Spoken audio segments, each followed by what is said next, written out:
मुख्यमंत्री ने जो हरकत की उसकी वजह से उसने स्टेट ही छोड़ दिया, मतलब राज्य छोड़कर वो कोलकाता चली गई अपने परिवार के पास में। तो ये किस हद तक दुखद खबर है, मतलब ये हमारे समाज को कोई संदेश है, क्या है ये? धन्यवाद हिमांशु जी। देखिए, मैं आपके उस सवाल से पहले खोलना शुरू करूंगा, उसका जवाब दूंगा। जो आपने कहा कि कुछ लोगों ने कहा कि पब्लिक प्लेस के अंदर हिजाब नहीं पहनना चाहिए।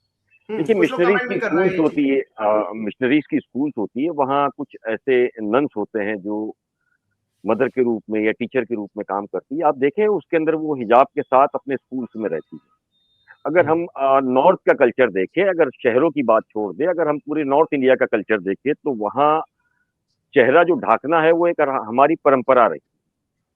उसपे सवाल नहीं है। देखिए, सवाल उन लोगों पे होना चाहिए कि जो नहीं करता है। अगर कोई कर रहा है तो मुझे नहीं लगता है कि रोक होनी चाहिए उसपे। संजय निषाद जैसे लोग अगर इस तरह का बयान दे रहे हैं कि अगर कहीं और हाथ लगता, संजय जी मुझे बताइए कि क्या ये हालात अगर आपके अपने परिवार के अंदर अपने घर में हम्म। होती, तब भी आपका हम्म। क्या यही बयान रहता? आप एक प्रदेश के नेता है, लोगों ने आपको चुना है। ये और बात है, आप ये कह सकते हो कि इतना परसेंट हिंदू, इतना परसेंट मुस्लिम, ये एक अलग विवाद हो सकता है, लेकिन आप जब जनप्रतिनिधि होते हो तो आप सभी के होते हो।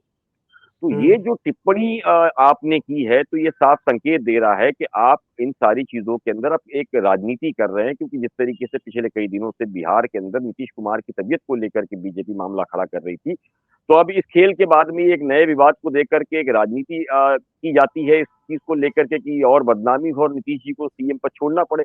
भाई, उससे बेहतर तो आप ये कहते हैं कि सीएम के हाथ से जो काम हुआ है वो बड़ा ही गलत हुआ है। और ये पहली बार तो हुआ नहीं है। देखिए, मैं आपको बता दूं कि हमारे खुद प्रधानमंत्री जी कई बार बयान दे चुके हैं, कपड़ों से पहचाने जाते हैं, कुत्तों के बच्चों के साथ तुलना की है उन्होंने। कई चीजें मैं आपको बताऊं, घुसपैठिया वाली बात की है, ज्यादा बच्चे पैदा करने वाली बात की है। तो ये एक जानबूझकर एक समुदाय को टारगेट किया जा रहा है। उसके अंदर प्रधानमंत्री जब भारत में रहते तो इस तरह की बात करते हैं, और जब अभी विदेश गए हैं, देखिए ऐसे गले मिलेंगे जैसे पता नहीं कितने सालों से बिछड़े हुए थे वो। हम्म। तो ये जो दोहरा रवैया है ना, वो बड़ा खराब है। और होम मिनिस्टर्स के भी आप बयान देख लीजिए, पूरी तरीके से दीमक का, घुसपैठियों का, इस तरह की बातें की है। योगी आदित्यनाथ 80 बनाम 20 वाली बात कर चुके हैं। प्रज्ञा ठाकुर की अगर मैं बात करूं, घर में घुस के मारेंगे। अनंत कुमार हेगड़े, सेक्युलर शब्द हटाने की बात की है। फिर दूसरा, अगर अनुराग ठाकुर की बात करूं, देश के गद्दारों को लेकर के नारा लगाया था, आपको याद होगा वो सारी चीजें। कपिल मिश्रा, सीए विरोध के अंदर दौरान अल्टीमेटम टाइप भाषण दिया है उन्होंने। टी राजा, मुस्लिम समुदाय और पैगंबर से जुड़ी बातों को कहा है। नितेश राणे हमेशा अक्सर कहते रहते हैं हमारे महाराष्ट्र में मस्जिद और अजान को लेकर के। साक्षी महाराज, प्रवीण तोगड़िया, ऐसे कितने नाम है आपको मैं बताऊं, जो इलेक्शंस आते ही या उनके जब लोगों के बीच जाते हैं तो उनकी शैली जो है वो बिगड़ जाती है।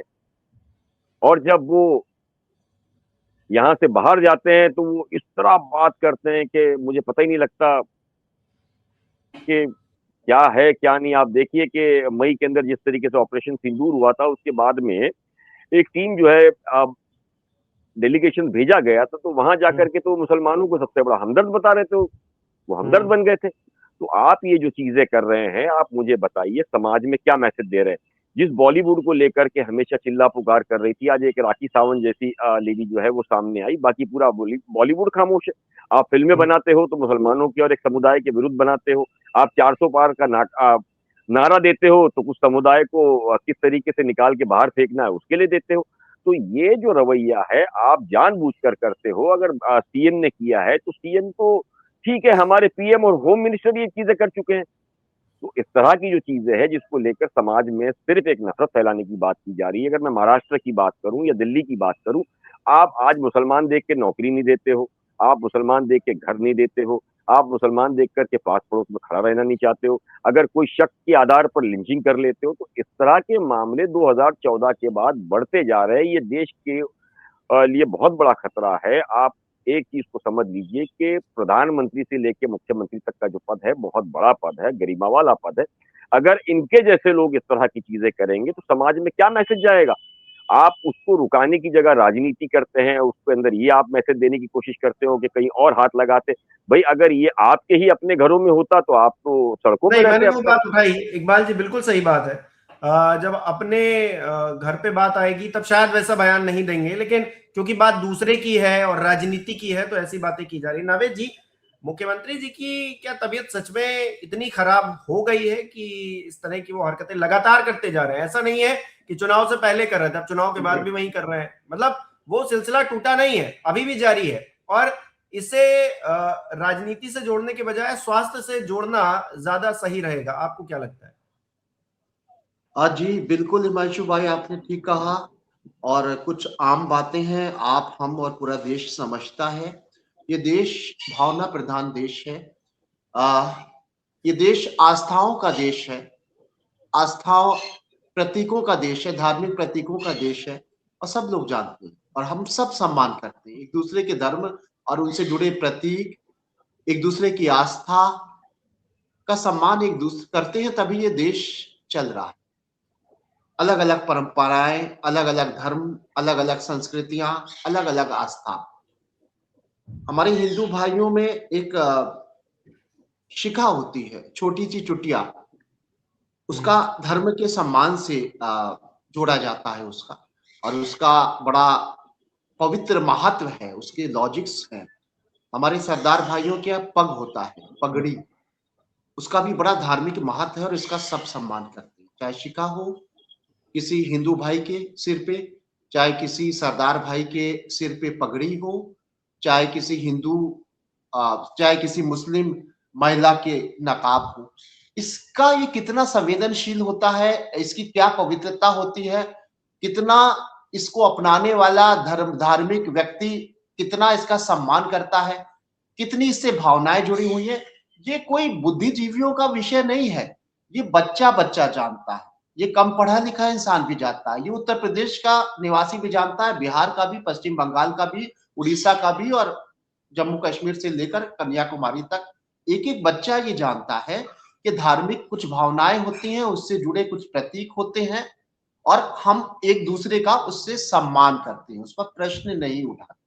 कभी आप या हमारा जैसा आम इंसान अगर कोई ये सवाल उठाए कि सरदार भाई अपने जो सिख भाई हैं वो पगड़ी क्यों पहनते हैं, तो ये मुझे पागल करार कर दिया जाएगा। क्यों नहीं, उनका सम्मान है, उनका अधिकार है, उनका धार्मिक मान्यता जुड़ी हुई है। हमारे सनातनी भाइयों में शिखा का एक कंसेप्ट है, छोटी सी चुटिया का, उसका महत्व है, उसकी उसका जो हिंदू भाई नहीं है वो उसको उसका सम्मान करते हैं, उसके कुछ लॉजिक्स हैं। और यही देश है हमारा, ये उससे जुड़ी हुई भावनाएं। नीतीश कुमार जी अपने समर्थकों के लिए या फिर उन महिलाओं के लिए जो उनका कोर वोट बैंक है, एक तरह से क्या संदेश देने की कोशिश कर रहे हैं कि महिलाएं जो हिजाब नहीं पहन सकती और पहनेंगी तो हम भरे मंच पर उनका हिजाब उतार देंगे? देखिए हिमांशु जी, ये कपड़ों का नहीं, अधिकार का सवाल है। मैं आपको बहुत साफ तौर पर बता दूं, बुर्का कोई फैशन नहीं है, वो आस्था और व्यक्तिगत स्वतंत्रता का विषय है। आज सवाल अगर आप बुर्कों पर उठा रहे हैं तो कल पगड़ी पे उठाओगे, सिंदूर पे उठाओगे, टोपी पे उठाओगे, टीकों पे उठाओगे। और भारत का संविधान आर्टिकल 25 क्या कहता है? वो कहता है कि धर्म मानने, अपनाने और पालन करने का जो अधिकार है वो स्वतंत्र है। तो आप किस तरह इन सारी चीजों को रोकते हैं, मुझे बताइए।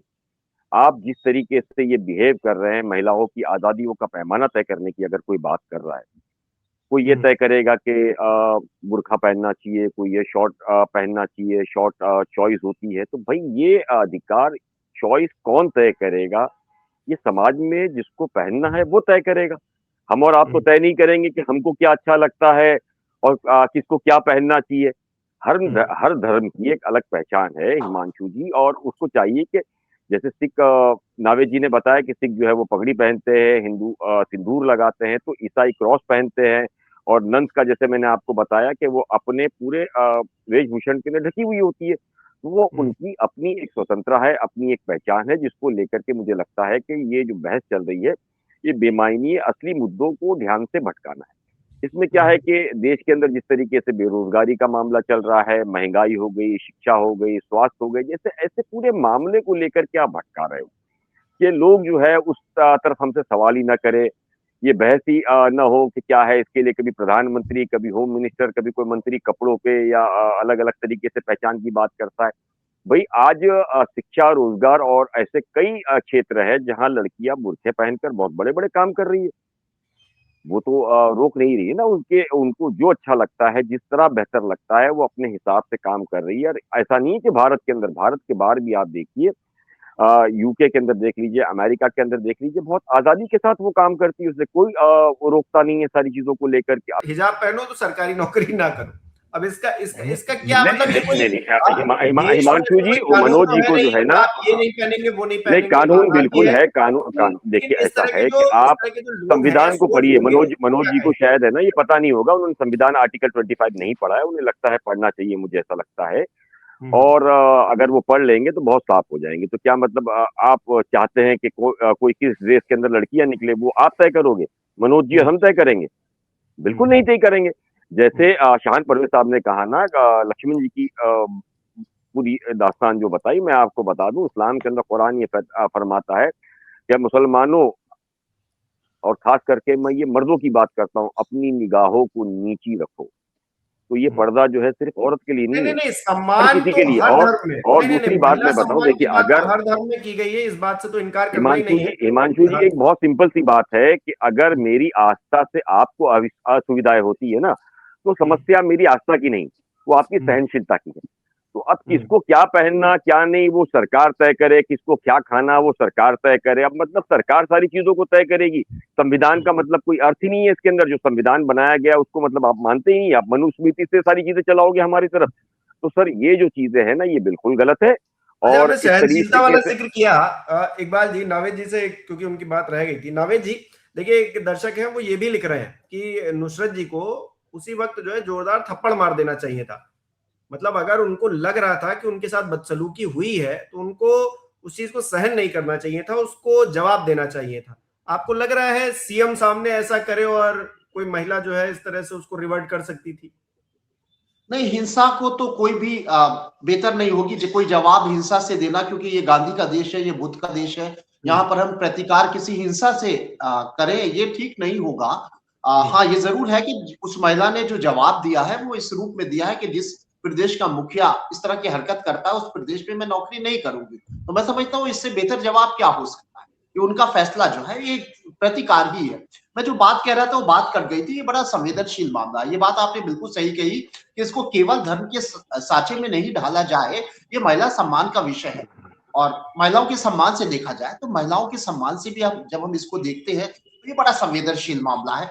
ऐसे में जो धार्मिक प्रतीकों से जुड़ा हुआ मामला है, जो मैंने जिक्र किया था कि चाहे सिख भाई हो, चाहे हमारे हिंदू भाई हो, चाहे मुस्लिम भाई हो, सबके जो धर्म से और उनकी आस्थाओं से जुड़ा हुआ है, उनको उसके बारे में ऐसा सार्वजनिक अपमान कोई नहीं कर सकता, मामूली इंसान भी नहीं कर सकता।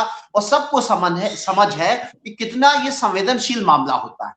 उसके बाद एक इतना बड़ा अनुभवी व्यक्ति जिसने राजनीति का बहुत दिग्गज, कई बार मुख्यमंत्री रह चुके, वो इस तरह की हरकत करेंगे, ये हजम नहीं होती है बात। और ये बात वही समझ में आती है जो चुनाव प्रचार के दौरान एक हल्ला मचा हुआ था कि नीतीश जी का उम्र हो गई है, उनका मानसिक संतुलन ठीक नहीं है। और ये बातें कहां से निकल के आई थी, मैं आपको याद दिला दूं। बहुत पहले उन्होंने हाउस में महिलाओं के बारे में 2 बार बहुत ही आपत्तिजनक टिप्पणी की। उसके बाद विधानसभा चुनाव बिहार का जब होने वाला था तो 2-3 चीजें, तस्वीरें ऐसी आई कि सबने कह दिया कि अब इनका दिमाग सही नहीं है, इनकी उम्र हो गई है, अब इन